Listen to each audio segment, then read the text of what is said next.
तरह के आपके बारे में सुना करते थे, आज मुंबई में हम आपको देख भी लिया। अनाथ बच्चों के बहुत सारे संस्था को आप चलाते हैं और आज मुंबई में भी आए। क्या बोलना चाहते हैं अपने बारे में, अपना संस्था के बारे में? संस्था में तो मेरे अभी 127 बच्चे हैं। मैं ये नहीं कहूँगी कि वो अनाथ है, जिन्होंने उनको छोड़ा उनकी विचारधारा अनाथ है। ऐसे बहुत सारे बच्चे हैं जो हमारी काउंटिंग से बाहर है और उनकी प्रॉब्लम सिर्फ यही नहीं है कि उनके पेरेंट्स कहीं खो गए हैं या वो कहीं खो गए हैं, और भी बहुत सारे चैलेंजेस हैं जो बच्चों से संबंधित है। तो हमारा प्रयास ये है कि सब लोगों को उन बच्चों की चुनौतियों की तरफ ध्यान आकर्षित करना और अपनी ज़िंदगी से निकलकर उनकी तरफ भी ध्यान जाए, ऐसा प्रयास करना। तो कैनवास के थ्रू हम ये प्रयास कर रहे हैं, रंगों के थ्रू हम ये प्रयास करने वाले हैं। इतनी बड़ी परिवार को किस तरह आप मैनेज करते हो कि सब बच्चे, एक से एक बच्चे हैं जिसको आप ख्याल रखते हो, छोटे बड़ी खुशियाँ में आप शामिल होते हो, किस तरह लगते हैं आप?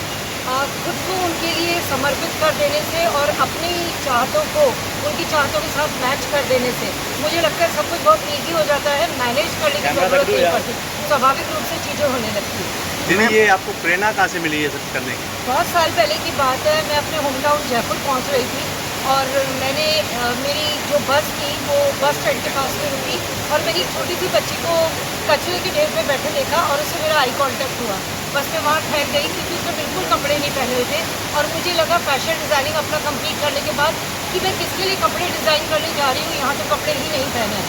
तो after fashion designing it was a big question mark for me, और उसके बाद मैं रंगरेजा के रूप में खड़ी हो गई, माँ के रूप में खड़ी। मैम, साथ ही आपके ऊपर आपने क्या कहते हैं, लंबे समय तक पेंटिंग की, एक बड़ा रिकॉर्ड बनाया, उसके बारे में आप क्या कहना चाहिए? एक बार मेरे बच्चों का दिवाली पे घर पेंट करना था और मेरे पास पेंट करवाने के लिए पैसे नहीं थे, सबके घर पेंट हो रहे थे, तो मुझे लगा अपना घर भी पेंट किया जाए। तो somebody asked me कि आप ऐसे कितनी देर पेंट कर सकते हो, और उसी वक्त दामिनी जी का केस हुआ था।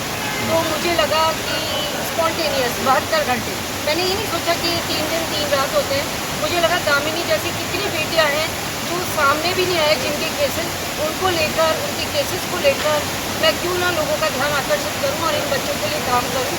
लॉन्सम आइज में कलर्स भरने। मैम, मुंबई आए हो मैम, कितने दिन के क्रम में आपका क्या क्या उद्देश्य है यहाँ पे?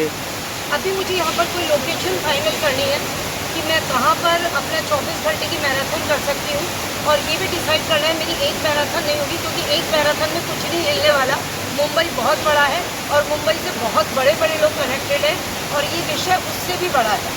तो मैं ये प्रयास करूँगी कि मेरी 10 मैराथन हम डिसाइड करेंगे कि अलग अलग जगहों पे हो या किसी एक जगह पे 10 मैराथन हो, दैट इज आवर।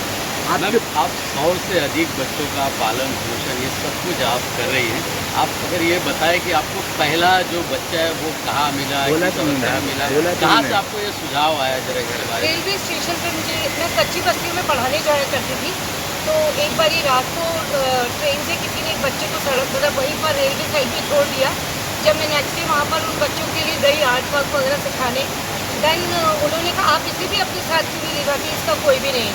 कभी मैंने सोचा नहीं, क्योंकि तब भी मेरा भी बाल मन था और मैं उसको अपने साथ घर ले, और आज इतने सारे बच्चों की मम्मा हूँ। आपके लक्ष्य क्या है मैम? आपके साथ कौन कौन जुड़े हैं इतने बड़े लक्ष्य में, इतने बड़े कार्यक्रम कर? देश के मतलब एक होते बेटी, एक देश के बेटी हो, इतने बड़े पीड़ा उठाया आपने। मेरे साथ मुझे लगता है कि आप सब भी जुड़े हैं और सभी जुड़े हैं।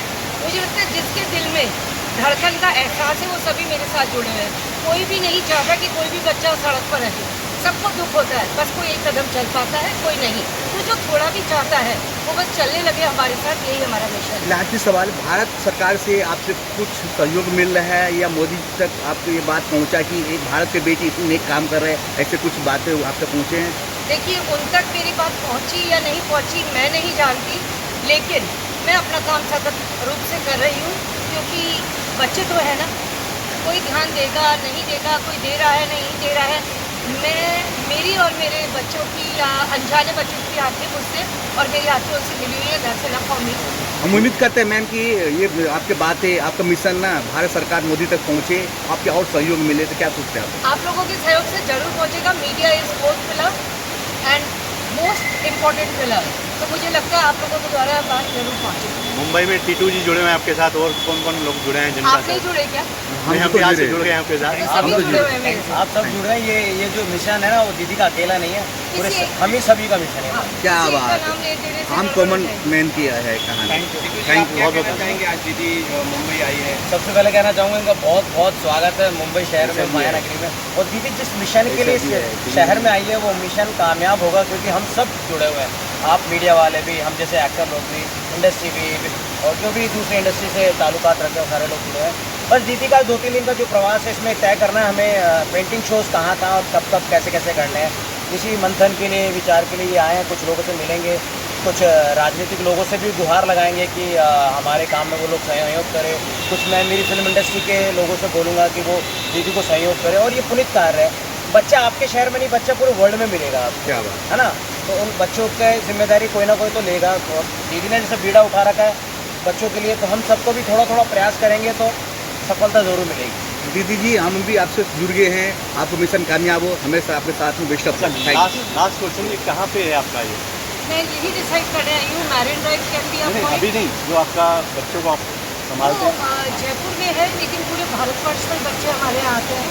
तो स्थान वहाँ है, लेकिन अक्रॉस द इंडिया से सारे बच्चे आते हैं। अब तक दीदी ने 107 करीब बच्चों को वापस उनके घरों तक पहुँचाया। 850 चिल्ड्रन, मोर देन 50 चिल्ड्रन को हम लोग रिहैबिलिटेट कर चुके हैं, और अभी 127 चिल्ड्रन घर पर हैं। कोई बच्चा अचानक रेलवे स्टेशन में मिला, अब हमें नहीं पता वो अनाथ है या वो कहीं ठोक के आया है। तो जब दीदी के पास वो लोग आते हैं, तो बाकायदा पूरे गवर्नमेंट के प्रोटोकॉल के माध्यम से हम लोग उन बच्चों को उनके घर तक पहुंचाने की पूरी कोशिश करते हैं। तो बहुत सारे ऐसे केसेस हैं, अगर आपको केस हिस्ट्री में जाएंगे तो बहुत सारे केसेस आपको मिलेंगे बच्चों को जो उनको घर वापस मिला। सर, आप कुछ कहना चाहेंगे दीदी के बारे में? जय श्री राम, जय बागेश्वर धाम। मैं प्रदीप शुक्ला मुंबई एयरपोर्ट में कार्यरत हूँ और बागेश्वर धाम के चरणों का दास हूँ। क्या? और दीदी का मैं हार्दिक स्वागत और अभिनंदन करता हूँ और दीदी को धन्यवाद देता हूँ कि दीदी ने जो पुण्य का काम चालू किया है, इससे बड़ा कोई काम नहीं हो सकता। अनाथ बच्चों का जो सेवा दीदी कर रही है, मैं तो बोलता हूँ भारत में जितने भी लोग हैं, सब लोग दीदी के साथ आएँ, दीदी के साथ जुड़ें और इस सेवा में, इस मुहिम में दीदी का साथ दें, क्योंकि इससे बड़ा पुण्य का काम कोई भी नहीं हो सकता। आप जीवन में अपने लिए, अपने परिवार के लिए, अपने समाज के लिए आप करते हैं, लेकिन किसी की आप जब सेवा करोगे तो आपके जीवन में, आपके बच्चों को, आपके परिवार को भी सुख मिलेगा और संसार में अपने भारत देश की भी कीर्ति बढ़ेगी और अपने देश का भी नाम रोशन होगा। और मैं सभी सरकारों से भी प्रार्थना करता हूँ कि दीदी के साथ जुड़ें और दीदी का जितना भी हो सकता है दीदी की इस सेवा में मदद करें। और मैं यही प्रार्थना करता हूँ सबसे कि दीदी जो भी कार्य कर रही हैं, और मैं हमारे हनुमान जी के चरणों में प्रार्थना करता हूँ कि दीदी का खूब साथ दें और दीदी को आशीर्वाद दें, ताकि दीदी सबका सेवा कर सके। जय श्री राम। जय श्री बचपन में राम। कोई ऐसा केस जो अभी प्रेजेंट में आपको याद हो, जो लास्ट केस है तब उसको आपको याद हो, कोई बच्चा कैसे मिला लास्ट? एक बच्ची मुझे, मतलब 4 बेटियां एक साथ मिली थी मुझे एक बार, हिंदुस्तान। और वो चारों मुझे एक्सेप्ट नहीं करना चाहती थी माँ के घर में।